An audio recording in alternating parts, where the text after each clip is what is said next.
Ciao, io mi chiamo Marta Perez Flores, sono da Cuba, ho 48 anni, sono la titolare di questo bellissimo bar che si chiama Pablo Café.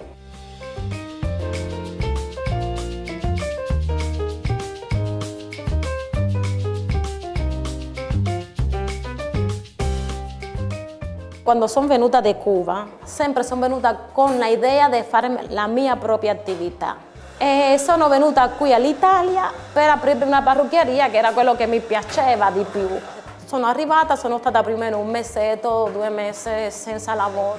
Quindi ho fatto di badante in una casa con una signora, è stato duro, quel periodo è stato durissimo perché sono una persona solare, mi piace essere in contatto con le persone, mi piace parlare con le persone, mi piace aiutare le persone. Quindi ho mollato quel lavoro di badante e sono venuta a lavorare come lavapiatti. Poi il proprietario del locale mi ha chiesto se volevo fare di cameriera. E io gli ho risposto, guarda, io non ho fatto mai di cameriera, ma basta che tu mi dica che cosa devo fare. E quindi così ho mollato di lavapiatti a cameriera. Poi da lì, il proprietario di questo locale ha aperto un altro locale e quindi mi hanno trasferito lì non come cameriera, sino come barista, per lavorare nel bar del ristorante. Allora io, la stessa cosa, le ho detto, guarda, io non sono barista, non ho idea di come si lavora in un bar, però basta, se voi mi aiutate, ditemi che cosa devo fare e vado. E quindi ho iniziato a lavorare lì da barista. Ho detto, questo lavoro mi piace, mi impegno perché devo avere la mia attività, devo aprirmi un bar, voglio aprirmi un bar, voglio aprirmi un bar e così via. Ovviamente si è deciso di chiedere questo prestito, questo microcredito per aprire l'attività. Se non ci fosse per quel prestito non avessi andato avanti. Sai quante donne ci sono che vogliono lavorare e non hanno la possibilità? Che se avessero un picco solo di possibilità possono andare avanti.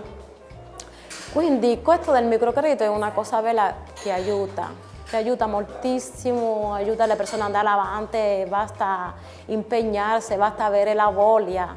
Ti dico che io mi vedo adesso qua e mi sembra una cosa impossibile, anche se io sono una persona molto positiva. Io quando mi metto una cosa in testa, io dico vado, anche se cado, anche se mi faccio male, però se vedo che l'obiettivo è positivo e è bello, mi aiuta e posso aiutare anche gli altri, io vado avanti, non mi interessa di cadere, non mi interessa di farmi male, io vado avanti perché ho un obiettivo bello e so che da quell'obiettivo possono uscire tante cose belle, capito?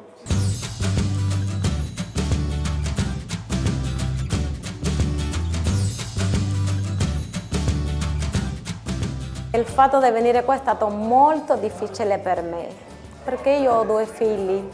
Quindi non so se tu riesci a immaginare lo duro, lo difficile che è stato per me venire qua e lasciare i miei figli a Cuba, per venire a lavorare qua, per farle avere una vita migliore là. Ho degli amici qui che mi vogliono tanto bene. La Sardegna mi ha dato un'accoglienza proprio bella, al punto che già sono qui da quasi 9 anni. Ho portato mio figlio qui, è qui con me. Prima ti ho detto che è stata una cosa bellissima e quasi impossibile il fatto di essere titolare di un bar, di questo bar. Ma quello non è niente, paragonandolo con il giorno che ho visto mio figlio nell'aeroporto, che è venuto a vivere qui con me per la prima volta, no, non ho parole. Ci sono molti ragazzi che hanno voglia di fare, che hanno voglia di andare avanti, che hanno voglia di lavorare e dobbiamo darle la possibilità, dobbiamo darle l'opportunità, dobbiamo aiutarle di un modo o dell'altro, dobbiamo dargli coraggio, forza. Dipende di noi e anche di loro, perché se loro hanno la voglia con il nostro aiuto andranno avanti, però devono lasciarsi guidare, devono ascoltare e così andranno avanti, perché ci sono molte persone che hanno la voglia ma non sanno che cosa fare, non sanno a chi rivolgersi. Quindi io penso, io non vorrei dire ciao e buon lavoro, io vorrei dire arrivederci e buon lavoro. Arrivederci, vabbè, diciamo come dici tu, ciao e buon lavoro.